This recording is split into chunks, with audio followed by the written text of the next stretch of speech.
پاکستان ایسے عجیب و غریب، غیر متوقع، ناگہانی حالات و واقعات کی ایسی سرزمین ہے کہ جس پر کبھی بھی کچھ بھی غیر آئینی، غیر قانونی، ناگہانی اور غیر متوقع ہونے کی نہ صرف امید کی جا سکتی ہے، بلکہ اگر میں یوں کہوں کہ یقین رکھنا چاہیے کہ ہمہ وقت کچھ نہ کچھ ایسا ہو سکتا ہے تو یہ بے جا نہ ہوگا۔ 2024 کا سال ویورز ایسا سال ہے جس میں مسلسل ایسے واقعات رونما ہوئے ہیں کہ جس پر تاریخ انسانی ہی نہیں، تاریخ پاکستان بھی، اور اگر میں یوں کہوں کہ تاریخ اسلام بھی شرمندہ ہے تو یہ بالکل درست ہوگا۔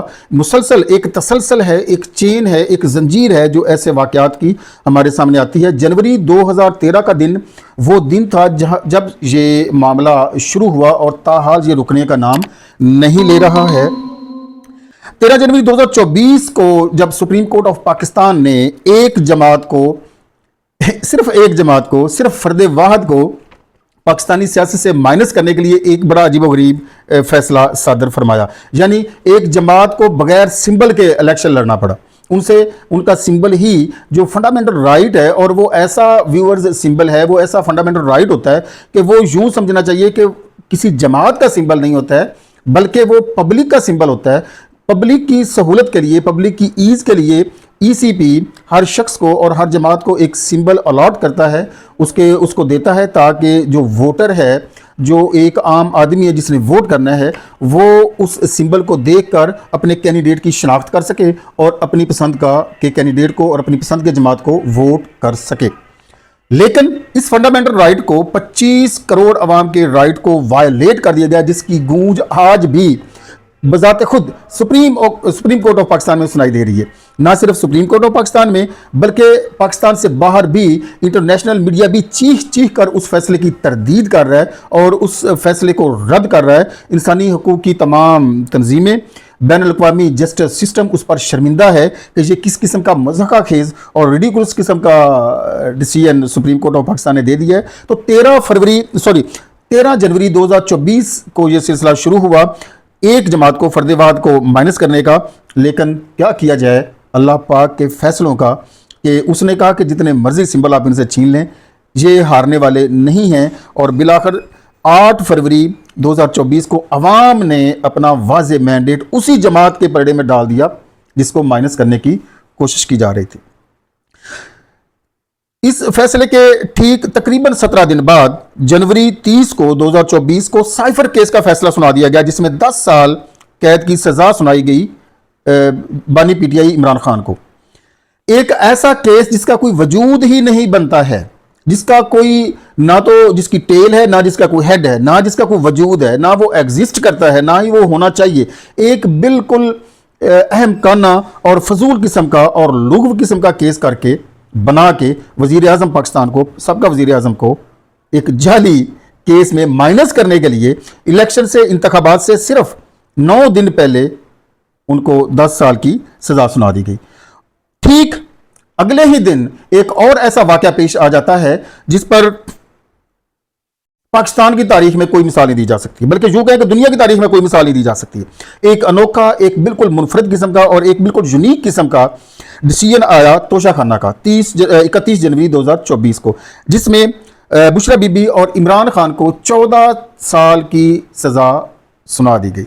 ایک ہی مہینے میں ایک ہی شخص کو مائنس کرنے کے لیے، اس کو سیاست سے آؤٹ کرنے کے لیے ہیٹرک کر دی گئی اس کے خلاف فیصلوں کی۔ 3 فیصلے دے کر اس کو سیاست سے آؤٹ کرنے کی کوشش کی گئی۔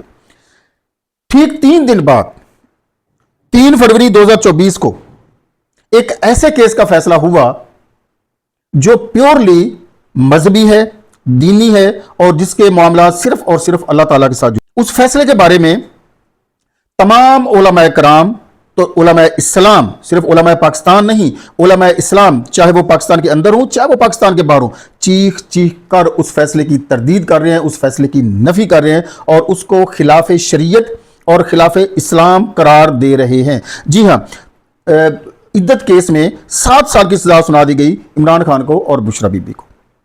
انا للہ و انا الیہ راجعون۔ کچھ شرم ہوتی ہے، کچھ حیا ہوتی ہے، لیکن نہ یہ شرم اور نہ یہ حیا ہمارے جوڈیشل سسٹم کو ہے، نہ ہمارے پولیٹیشنز کو ہے۔ جوڈیشری آپ کو پتا ہے کہ پروکسی رول پلے کر رہی ہے، اس میں کسی کو کوئی بہام، کوئی شک کی بات نہیں ہے۔ वो प्रॉक्सी रोल प्ले कर रही है, और प्रॉक्सी रोल प्ले करते हुए ताकतवरों के ज़ेर असर उन्होंने ये फैसला सादर फरमा दिया, हालांकि ये सरीहन इस्लाम और शरीयत के बरखिलाफ है। शरीयत इसको बिल्कुल भी नहीं मानती है। तमाम उलमाए कराम पाकिस्तान के अंदर और पाकिस्तान के बाहर इसके खिलाफ सरापा एहतजाज भी हैं और फतवे भी दे चुके हैं और अपनी अपनी राय का इजहार इंडिविजुअली भी और इज्तिमाई तौर पर भी कर चुके हैं। लेकिन क्या किया जाए पाकिस्तान की सियासत का, इतनी गंदी, इतनी घटिया सियासत, इतनी मनफी सियासत कि सिर्फ फर्द वाहद को आउट करने के लिए तमाम शरई कवानीन को वायलेट कर दिया गया है, बलडोज कर दिया गया है, इस्लामी अहकामात को बलडोज कर दिया गया है। लेकिन अल्लाह की लाठी बेआवाज है, वो अपना फैसला जब करता है तो कोई उसके सामने ठहर नहीं सकता है। और 8 फरवरी को अवाम ने अल्लाह की रजा में पर लब्बैक कहते हुए जब फैसला दिया तो आपके सामने है नतायज फिर क्या निकले। जी हाँ व्यूअर्स, इंट्रा पार्टी इलेक्शंस कभी भी पाकिस्तान में ऐसा नहीं हुआ है, बाप पार्टी हो, पाकिस्तान मुस्लिम लीग नून हो, पाकिस्तान पीपल्स पार्टी हो, कभी किसी के, अव्वल तो बात यह है कि एक वाहद पीटीआई ऐसी जमात है या जमात इस्लामी ऐसी जमात है कि जहां बाकायदा जमहूरी तरीके से इलेक्शन करवाए जाते हैं, इंट्रा पार्टी इंतखाबात करवाए जाते हैं और ग्रास रूट लेवल से क़यादत को ऊपर आने का मौका मिलता है। एक ऐसी प्योरली डेमोक्रेटिक पार्टी जिसकी बुनियादी डेमोक्रेसी है, जिसने हम हर साल हस्बे ज़रूरत, हस्बे ऑर्डर, जब भी ईसीबी का शेड्यूल आया है उन्होंने इंट्रा पार्टी इलेक्शंस करवाए हैं। लेकिन इस दफ़ा इंतखाबात से पहले 2 बार उनके इंट्रा पार्टी इंतखाबात को ईसीबी ने कबूल करने से न सिर्फ इनकार किया बल्कि उनको कालेदम भी करार दे दिया। कैसी यार, कैसी आप यूं कह लें कि लतीफ़ा है पाकिस्तान की सियासत में, लताइफ की एक लंबी सीरीज़ है जो चल रही है। तो उनके इंट्रा पार्टी इलेक्शंस को भी मानने से उन्होंने इनकार कर दिया।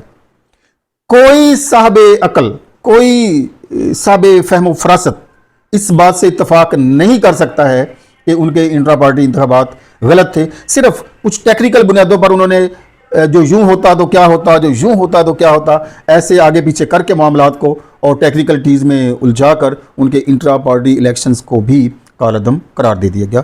इसकी तारीख भी, पाकिस्तान की तारीख में इसकी मिसाल कभी भी मिलने के चांसेस, ना कोई तारीख में पहले ऐसा हुआ है पाकिस्तान की तारीख में और ना ही इसके बाद होने की मुझे कोई उम्मीद नज़र आती है, क्योंकि जुडिशरी अब थोड़ी सी एक्टिव हो रही है और वो अपने चेहरे पर लगे हुए जो दाग हैं, जो धब्बे हैं, उनको धोने की वो कोशिश बहरहाल कर रही है। और धोना चाहिए, करना भी चाहिए, ऐसा होना चाहिए, सफाई होनी चाहिए।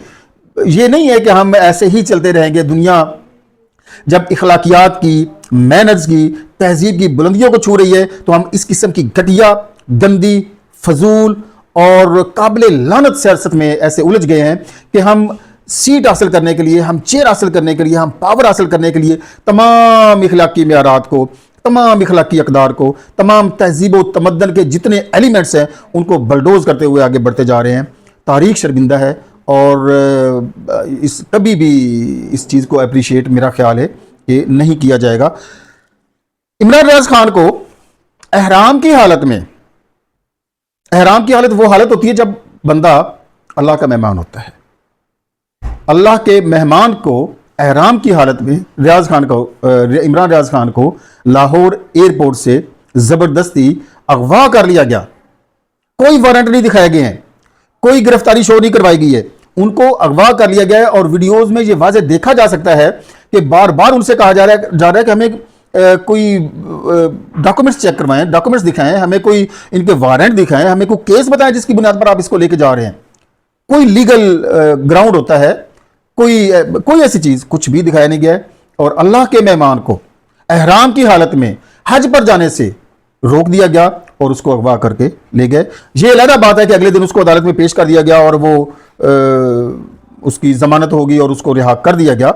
लेकिन इन गंदी ज़हन के, इन गंदे ज़हन के, गंदी सोच के गंदे हुक्मरानों ने अपनी सोच तो एक्सपोज कर दी, अपने आप को तो एक्सपोज कर दिया ना कि कितने वो मुखलस हैं। ये किसी भी हद तक जाने के लिए इनसे तवक्को की जा सकती है। ये तवक्को की जा सकती है कि ये अगर ज़रूरत पड़े, माजरत के साथ पेश की माजरत, दस्तबस्ता माजरत चाहता हूं, अगर ज़रूरत पड़े तो ये अपनी माँ को भी बेचने से गुरेज ना करें। अब तक के लिए इतना ही, इजाज़त दीजिए। अल्लाह हाफिज़।